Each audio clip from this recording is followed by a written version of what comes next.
আসসালামু আলাইকুম প্রিয় দর্শক, আপনাদের নিশ্চয়ই মনে আছে যে দুদিন আগে আমি একটা কন্টেন্ট করেছিলাম। সেটার বিষয়বস্তু ছিল দ্বৈত নাগরিকত্ব বা ডুয়েল সিটিজেনশিপ। আমি সেখানে বলার চেষ্টা করেছিলাম যে আমাদের দেশের রাজনৈতিক অঙ্গনে এবং বিভিন্ন ক্ষেত্রে, ব্যবসায়িক ক্ষেত্রে যত দুর্নীতি হয়, সেই দুর্নীতি হওয়ার ক্ষেত্রে একটা বড় গুরুত্বপূর্ণ অনুষঙ্গ হিসেবে কাজ করে এই দ্বৈত নাগরিকত্ব বা ডুয়েল সিটিজেনশিপ। কারণ যা মনে করেন এদেশেও নাগরিকত্ব আছে, আবার ধরেন কানাডায় নাগরিকত্ব আছে, তার তো ডুয়েল সিটিজেনশিপ, সে এখানে দুর্নীতি করে যখন কানাডায় চলে যায়, সে ইজিলি আরেকটা দেশে কিন্তু আশ্রয় পেয়ে যায় এবং বাকি জীবন সেখানে আনন্দের সঙ্গে কাটাতে পারে। যদি তার দ্বৈত নাগরিকত্ব না থাকতো তাহলে সে অন্য কোনো দেশে যেতে পারতো না, এই দেশেই তাকে থাকতে হতো এবং তার একটা বিচারের আশঙ্কা থাকতো। এই বিচারের ভয়ে সে হয়তো দুর্নীতি করতে একটু বিরত থাকতো। কিন্তু দ্বৈত নাগরিকত্ব থাকলে সে অবাধে এই কাজগুলি করতে পারে। এই কন্টেন্টের উপর যে কমেন্টগুলো এসেছিল, সেই কমেন্টগুলোর থেকে কিছু কমেন্টকে নিয়ে আমাদের আজকের দর্শকের কথা। আপনারা জানেন আমি দর্শকের কথা নিয়মিতই করে থাকি, আপনাদের মতামত আমাদের কাছে গুরুত্বপূর্ণ, সে কারণেই এই আলোচনাগুলি আমি করি। এখন আমি আজকে সেই অনুষ্ঠানের যে কমেন্টগুলো ছিল, অনেক কমেন্ট ছিল সেখানে, সেই কমেন্টগুলোর থেকে প্রথম যে কমেন্ট আমি নিয়েছি সেটা লিখেছেন মিস্টার তাহমিন। মিস্টার তাহমিন লিখেছেন, ভাইজান একদম কলিজায় হাত দিছেন। আমি এটা অনেক পরিচিত প্রভাবশালীকে বলেছি, সবাই নিজেরাই সুবিধাভোগী। দুর্নীতি, মুদ্রা পাচার এবং জঙ্গিবাদের প্রধান কারণ এই দ্বৈত নাগরিকত্ব। আপনাকে অনেক ধন্যবাদ এই বিষয়টিতে আলোকপাত করার জন্য। দ্বিতীয় যেটা মন্তব্যটা পড়ছি লিখেছেন কে এ সারোয়ার। তিনি লিখেছেন, অনেক দিন পরে একটা খাঁটি কথা বললেন ভাই। ডক্টর ইউনূসের সরকার অনেক সংস্কার করবেন বলে শোনা যাচ্ছে। দ্বৈত নাগরিকত্বের সহজ সংস্কারটা কি তারা করতে পারবেন? এরপরে যে কমেন্টটা আছে সেটা লিখেছেন সৈয়দ ইমদাদুল হক। তিনি লিখেছেন, ভাই আপনার এই বিশ্লেষণের কোনো গুরুত্ব কি এদেশের এই রাজনৈতিক সম্মানিত নেতা ও রাজনৈতিক বেশ্যাদের কর্ণকুহরে কখনো পৌঁছাবে? এরপরে মন্তব্যটা হলো হানিফ রহমান।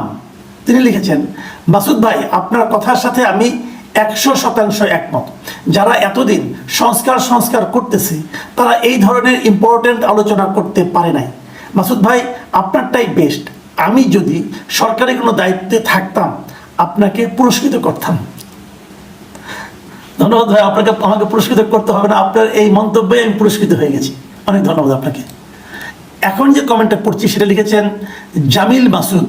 তিনি লিখেছেন, আপনার এই আবেদন কেউ শুনবে না, মানবে না, বাস্তবায়ন করবে না। তারা সংস্কার করবেন, যারা সংস্কার করবেন তারা তো দ্বৈত নাগরিক প্রায় সবাই। যারা ভবিষ্যতে সংস্কার অনুমোদন করবেন তারাও দ্বৈত নাগরিকত্ব পছন্দ করবেন। মিস্টার শহীদুল ইসলাম সাগর লিখেছেন, আচ্ছা ইউনূস কাকু কোন কোন দেশের নাগরিক? জাস্ট জানার জন্য জানতে চাওয়া। ভাই শহীদুল ইসলাম সাগর সাহেব, এই প্রশ্নটা কিন্তু আমার ওই কন্টেন্টটা আমি নিজেও করেছি। আমি জানতে চেয়েছি, আমি ওনার সম্বন্ধে অনেক কিছু শুনি, আমার কাছে যেহেতু সুনির্দিষ্ট কোনো প্রমাণ নেই, সে কারণে আমি ওনার কাছে প্রশ্নটা করেছি যে আপনি কোন কোন দেশের নাগরিক। যদি উনি জানাতেন আমরা খুশি হতাম, কারণ যিনি আমাদের দেশ চালাবেন, সরকার চালাবেন, তার সম্বন্ধে তো আমাদের একটু আগ্রহ থাকতেই পারে, তাই নয় কি? এরপরে মন্তব্য লিখেছেন মোহাম্মদ মনিরুজ্জামান। তিনি লিখেছেন, আপনার সাথে আমি একমত, কিন্তু কথায় কথা হলো ইউনূস সাহেবের হাতে তো আমাদের দেশ এখন, উনি নিজেও তো অন্য দেশের নাগরিক। সিরাজ সাজু লিখেছেন, ভাই তারেক রহমান কোন দেশের নাগরিক? সৎসাহস থাকলে বলে যাবেন। এটা সৎসাহসের কি আছে ভাই? এই প্রশ্ন আপনি করতে পারেন, আমিও করতে পারি, কারণ আগামীতে তারেক রহমান দেশের রাজনীতিতে একটা বড় ফ্যাক্টর, কাজে আমাদের জানার আগ্রহ থাকতেই পারে। আমি যদি হাসিনাটা জানতে চাইতে পারি, তারেক রহমানটা জানতে চাইতে পারবো না কেন? আমি যদি ডক্টর ইউনূসটা জানতে চাইতে পারি, তারেক রহমানটা জানতে চাইবো না কেন? এখানে সাহসের কোনো ব্যাপার না, কিন্তু আপনি একটু প্রশ্ন করবেন, এটা সাহসের দরকার কি আছে? যে কেউ তো প্রশ্ন করতে পারে, প্রশ্ন করার অধিকার তো আপনার নাগরিক অধিকার, আমারও নাগরিক অধিকার। আমিও প্রশ্ন করলাম যে তারেক রহমানের পক্ষ থেকে যিনি পারেন জানেন, দয়া করে জানিয়ে দেবেন উনি কি আসলে, উনি তো অনেকদিন ধরে ব্রিটেনে থাকেন, তবে আমি যতদূর জেনেছি উনি সেখানে রাজনৈতিক আশ্রয়ে আছেন। রাজনৈতিক আশ্রয় থাকলে ওখানকার নাগরিক বোধহয় হয় না, আমি ঠিক শিওর না, কাজে আমি এটা জানতে চাই আপনার মতো। এফআর, এটা কি ফারুক কাটার কি বুঝতে পারছি না, FRQKTR এই হলো নামটা। উনি লিখেছেন, কামাল সাহেব কথাটা একটু বেশি বলে ফেললেন না? কি উল্টাইছেন দেশে থেকে? টাকাটা যখন আসে দেশে তখন ভালো লাগে না? প্রথম কথাগুলো সঠিক আপনার মতের সাথে আমিও, কিন্তু পরেরগুলো একটু ভেবে দেখবেন। সুইজারল্যান্ড থেকে এরপরে মন্তব্যটা লিখেছেন যে এটা অনেক বড় একটা মন্তব্য। দ্য কর্নফিল্ড নামে এক ভদ্রলোক লিখেছেন, উনি ওই একই লাইনে লিখেছেন যে মাসুদ কামাল এ লোক নিজেকে অনেক পণ্ডিত মনে করে, সেই দ্বৈত নাগরিক নিয়ে অনেক কথা বলল, কিন্তু সে ভুলে গেছে যারা দ্বৈত নাগরিকত্ব নেয় তারাও জন্মসূত্রে বাংলাদেশের নাগরিক, তারা প্রবাসী ও বটে। এই প্রবাসীরা 71 সাল থেকে আজ পর্যন্ত বাংলাদেশকে সঠিক নির্দেশনা দিয়ে আসছে। গত 16 বছর কালনাগিরি শেখ হাসিনার আমলে ইত্যাদি ইত্যাদি অনেক কথা লিখেছেন। তারপরে উনি শেষ দিকে যে লিখেছেন যে কথাটা, মাসুদ কামাল আপনি নিজেকে বেশি পণ্ডিত মনে করেন না, আপনার মনে যা আছে তা বক বক করে ইউটিউবে প্রচার করবেন আর জনগণ তা মেনে নেবে, এটা ভাবলেন কিভাবে? এই দ্বৈত নাগরিকরা জন্মসূত্রে বাংলাদেশি প্রবাসী ও রেমিটেন্স যোদ্ধা, আপনি রেমিটেন্স যোদ্ধাদের অপমান করলেন। ভাই অপমান করি না রে ভাই, কেন অপমানটা নিজের গায়ে নিচ্ছেন? প্রবাসীরা দেশের জন্য অনেক কিছু করেন, কোনো সন্দেহ নাই। আমি কেবল বলেছি যে প্রবাসীরা যদি প্রবাসে থাকেন তো ওনারা কিভাবে জাতীয় নির্বাচনে অংশ নেবেন, ওনারা কিভাবে জনপ্রতিনিধি হবেন? ওনারা যদি জনপ্রতিনিধি হন তখন প্রবাসী থাকতে পারবেন? উনি কি প্রবাসী থেকে এমপি হতে এমপিগিরি চালাতে পারবেন? উনি কি প্রবাসী থেকে উপজেলা চালাতে পারবেন, নাকি ইউনিয়ন পরিষদ চালাতে পারবেন? আমি সেটাই বলেছি, যখন আপনি ইউপি নির্বাচন করবেন, যে কোনো নির্বাচন করবেন, তখন আপনাকে ওই প্রবাসীটা ছেড়ে আসতে হবে, ওই নাগরিকত্ব ত্যাগ করে আসতে হবে। আর রেমিটেন্সের ব্যাপারে আমি তো কোনো আপত্তি করি নাই ভাই, রেমিটেন্স অনেক ভালো জিনিস, এটা আমিও টের পাই। আমিও কিন্তু রেমিটেন্স জানি, আমি ইউটিউবের মাধ্যমে কিন্তু গুগল থেকে অর্থ পাই এবং সেটা আমি ট্যাক্স দিই। কাজে আপনি বরং যে রেমিটেন্সটা পাঠান ট্যাক্স দিতে হয় না, তো ট্যাক্স ফ্রি। কাজে এইভাবে এত আমি বেশি বুঝি, বেশি পণ্ডিত মনে করি, এটা ঠিক না। আমি নিজেকে পণ্ডিত মনে করি না, আমি একজন নিতান্তই সাধারণ মানুষ। কাজে একটা প্রশ্ন করলে যদি সেই প্রশ্নটা আপনার গায়ে লাগে, তাহলে আমাকে অন্যকে পণ্ডিত মনে করার তো কোনো কারণ নাই রে ভাই। এত আক্রমণাত্মক করেন না, আমি আপনার দেশের আপনার মতো একজন নাগরিক। এখানে আরেকটা লিখেছেন উনি এরকমই, যে আবু এনাম তালুকদার, উনি লিখেছেন আপনার ইদানিং কথাবার্তা ফকর ফকর বন্ধ করুন। আমরা বাহিরে এসেছি বলে দেশে রেমিটেন্স বাড়ছে, আপনার যদি ক্ষমতা থাকে তাহলে নিজেও আপনি চেষ্টা করেন, আমরা সৎ উপায়ে উপার্জন করি। আমিও দ্বৈত নাগরিক ভাই, সৎ উপায় তো উপার্জন আমিও করি। আপনি আমার প্রত্যেকটা পয়সার হিসাব নেন, আমিও রেমিটেন্স আনি, হিসাব নেন। ফকর ফকর বন্ধ করার কি আছে ভাই, বুঝি না। একটা জিনিস লক্ষ্য করেছেন প্রিয় দর্শক, যে 3 জন প্রবাসীর বক্তব্য আমি পড়লাম, আপনি ওনাদের কথা স্টাইলটা লক্ষ্য করেন। ওনাদের মধ্যে কিন্তু এক ধরনের অহংকার বোধ, এক ধরনের অন্যকে অপমান করার একটা টেন্ডেন্সি কিন্তু কাজ করছে। কিন্তু এটা ঠিক না ভাই, আপনি অবশ্যই অনেক করেন। আপনি দেশ ছেড়ে আপনার বউ বাচ্চা ফেলে হয়তো চলে গেছেন, অথবা যেহেতু দ্বৈত নাগরিক হয়তো তাদের নিয়েও গেছেন, সবই ঠিক আছে, আমি আপনাদেরকে অবশ্যই স্যালুট করি। কিন্তু দয়া করে মানুষকে অপমান করেন না। আপনি প্রবাসে গিয়েছেন বলে এদেশের মানুষ মানুষ নয়, এভাবে ভাববেন না প্লিজ।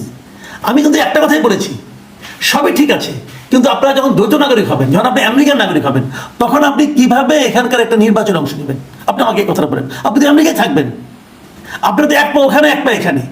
তা আপনি যদি এই দেশের উন্নতি করতে চান, তাহলে আপনি তো এখানে সরাসরি যদি অংশ নিতে চান যে আমি নিজেই এমপি হব, মন্ত্রী হব, তাহলে আপনি আমেরিকান নাগরিক থাকবেন কেন? ওটা ত্যাগ করে আপনি এখানে মন্ত্রী হবেন। আপনি আমেরিকান নাগরিক থাকবেন, আপনার বাংলাদেশের মন্ত্রী হতে চাইবেন, তাহলে তো ভাই হবে না। আপনি নয় ভালো মানুষ, আপনি সৎ লোক, আমি মানলাম, কিন্তু সবাই তো আপনার মতো সৎ নয়। এই জিনিসটা কিন্তু আপনাদের ভাই মাথায় রাখতে হবে। আচ্ছা, আমি এরপরে যে মন্তব্যটা পড়বো, সেই মন্তব্যটা লিখেছেন শাহিন আক্তার। তিনি লিখেছেন ধন্যবাদ আপনাকে নিজের দলের নেতাদের সম্পর্কে এত সুন্দরভাবে সমালোচনা করার জন্য। এরপরে লিখেছেন মোহাম্মদ ইব্রাহিম, তিনি লিখেছেন ভাই আপনি আওয়ামী লীগের বিপক্ষে বলেন কেন? তীব্র নিন্দা জানাই। মানে আওয়ামী লীগের বিরুদ্ধে বলতে পারবো না, আর আগের জনকে আমি বলি ভাই এটা আমার দল আওয়ামী লীগ না।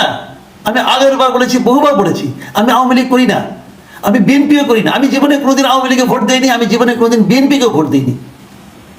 কাজেই আমাকে ওই সমস্ত দলের মধ্যে ঢুকায় না প্লিজ।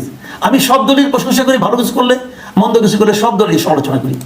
এরপরে মন্তব্য লিখেছেন জামিল মাসুদ, তিনি লিখেছেন হাসিনা এবং তার পরিবার নিয়ে এত নেতিবাচক কথা বলে আবার তাদের পুনর্বাসনের জন্য অংশগ্রহণমূলক নির্বাচনে সাফাই গান কেন? আপনার বিশ্লেষণে এত বৈপরীত্য কেন? তবে এটা বৈপরীত্য না। হাসিনা এবং তার পরিবার নেতিবাচক কথা বলেছে, তারা নেতিবাচক কাজ করেছে বলে বলেছি। এই নেতিবাচক কাজ যদি আমার ভাইও করতো, আমি তাও করতাম। আর ওনাদের পুনর্বাসনের জন্য আমি কখনোই চাইনি, আমি কখনোই হাসিনা এবং তার পরিবারকে পুনর্বাসন করতে কথা বলিনি, কেউ বলতে পারবে না। হ্যাঁ, আমি অংশগ্রহণমূলক নির্বাচনের কথা বলেছি, কারণ হাসিনা এবং তার পরিবার ছাড়াও আরো অনেক লোক আওয়ামী লীগ করে, যাদের কোনো অপরাধ নেই, যাদের কোনো অপরাধের নামে তাদের বিরুদ্ধে কোনো মামলা বা অপরাধ প্রমাণিত হয়নি। সেই লোকগুলোকে আপনি নির্বাচন করতে দেবেন না কেন? তারা কি ভোট দিবে না? তাদের যদি ভোট দিতে দেন তো নির্বাচন করতে দিবেন না কেন? আমি এভাবে কথা বলেছি ভাই, প্লিজ বোঝার চেষ্টা করেন, আমাকে আওয়ামী লীগের মধ্যে ঢুকাই দিয়ে না। একই রকম বক্তব্য একটা আসছে, মাসুদ কামালের কথা বদলে গেছে, শেখ হাসিনার পরিবার ও মন্ত্রীদের নিয়ে সমালোচনা নেমেছেন, ব্যাপার কি? যিনি ডক্টর ইউনূসকে আকামা অপদার্থ আখ্যা দিয়ে বিদায় হতে বলেছেন গত 2 মাস যাবৎ, আওয়ামী লীগের পুনর্বাসনের পক্ষে আওয়াজ তুলেছেন, সেই মাসুদ কামাল এখন শেখ হাসিনার বদনামে নেমেছেন, কারণ কি? ভাইরে, শেখ হাসিনার পরিবার এবং মন্ত্রীদের সমালোচনা আমি সব সময় করেছি, কারণ তারা ভালো কাজ করেনি। আবার আওয়ামী লীগের পুনর্বাসনের কোনো প্রশ্ন নেই, আওয়ামী লীগ তো আছে, এখন পুনর্বাসন করবেন কেন আপনি? আওয়ামী লীগকে কি আপনি নিষিদ্ধ করছেন? করেন নাই। আর ডক্টর ইউনূসের আগামা অপদার্থ আমি কখনোই বলি নাই। আমি ডক্টর ইউনূস যে কাজগুলো পারছিলেন না, যে কাজগুলো করতে ব্যর্থ হচ্ছিলেন, সেগুলো সমালোচনা করেছি। আবার যেগুলো করতে পেরেছেন, যেগুলো ভালো করেছেন, তার প্রশংসা করেছি। সিম্পল তো। এইভাবে দেখেন। তারপরে মন্তব্য লিখেছেন রেজাউল করিম, তিনি লিখেছেন কথা সত্য, কিন্তু প্রশ্ন হচ্ছে আপনি কি অন্য কোনো দেশের নাগরিক হওয়ার সুযোগ পাওয়ার পরও তা নেন নাই? দয়া করে জবাব দেবেন। এটা জবাব দেওয়ার কিছু নেই ভাই, আমি কোনো দেশের নাগরিক হওয়ার কোনো সুযোগই পাই নাই, কোনোদিন অ্যাপ্লাইও করি নাই, কাজেই পাওয়া নেওয়া না নেওয়াতে কোনো প্রশ্ন ওঠে না। এরপরে মন্তব্যটা লিখেছেন আবরাউর হুসাইন, তিনি লিখেছেন সত্য কথা বলার সময় মাসুদ কামাল সাহেবের অঙ্গভঙ্গি শান্ত ও ধীর, আর মিথ্যা কথা যে ডক্টর মোহাম্মদ ইউনূসের বিরুদ্ধে বলেন তখন আচরণে কর্কশ উগ্রতা প্রকাশ পায়। সুতরাং দর্শক শ্রোতারা তার দুই ধরনের আচরণ দেখেই সিদ্ধান্ত নিতে পারবো আসলে সে কি বলছে। ভাই আপনি আমাকে নিয়ে অনেক গবেষণা করেছেন, আপনার কাছে অনেক কৃতজ্ঞতা ভাই। ঘটনাটা সেরকম কিছু না। ডক্টর ইউনূসের বিরুদ্ধে যখন আমি বলি তখন বলার মতো কারণ থাকে বলেই বলি, কারণ না থাকলে বলতাম না। কাজে ডক্টর ইউনূস কি ফেরেশতা ভাই? ফেরেশতা তো না, মানুষ তো। পৃথিবীতে একটা মানুষ দেখাতে পারবেন যার কোনো ভুল নাই, অথবা একটা মানুষ দেখাতে পারবেন যার কোনো শুদ্ধ নাই, কোনো ভালো নাই? ভালো মন্দ মিলাই মানুষ, ভুল ত্রুটি মিলাই মানুষ। ডক্টর ইউনূস ভুল করেন, এবং ভুল করেন যখন তখন সমালোচনা করি, যখন ভালো করেন তখন প্রশংসা করি। এখানে শান্ত, আমি শান্তকে আমি মানে উগ্রতা প্রকাশ পাচ্ছি, এখানে কর্কশ, এটা কোনো বিষয় না। যে মন্তব্যটা দিয়ে শেষ করবো সেটা লিখেছেন রমন করিম, তিনি লিখেছেন পাকনা মাসুদ ভালো হয়ে যা।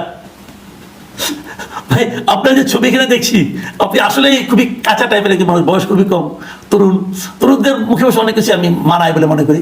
তো আমাকে পাকনা বলেছেন, এটাকে আমার প্রশংসা করলেন না সমালোচনা করলেন বুঝতে পারলাম না। তো ভালো হয়ে যাওয়ার আমি ভালোই আছি আলহামদুলিল্লাহ। আমার মনে হয় না আমি কোনো খারাপ কাজ করেছি, হয়তো কোনো কোনো ক্ষেত্রে আপনার মতের সঙ্গে মেলেনি, এরকম হয়, কি করবেন? আপনার সঙ্গে সব মত তো আমার মিলবে না, তাই না? পৃথিবীর কারোর সঙ্গে কারোর সব মত মিলে না, আপনার সঙ্গে আপনার পিতারও সব মতামত মিলবে না, এটাই দুনিয়ার নিয়ম। কাজে আমাকে আর এই বয়সে কি ভালো করবেন? দোয়া করবেন যেন ভালো থাকতে পারি। প্রিয় দর্শক, আপনাদের এই ছিল মতামত।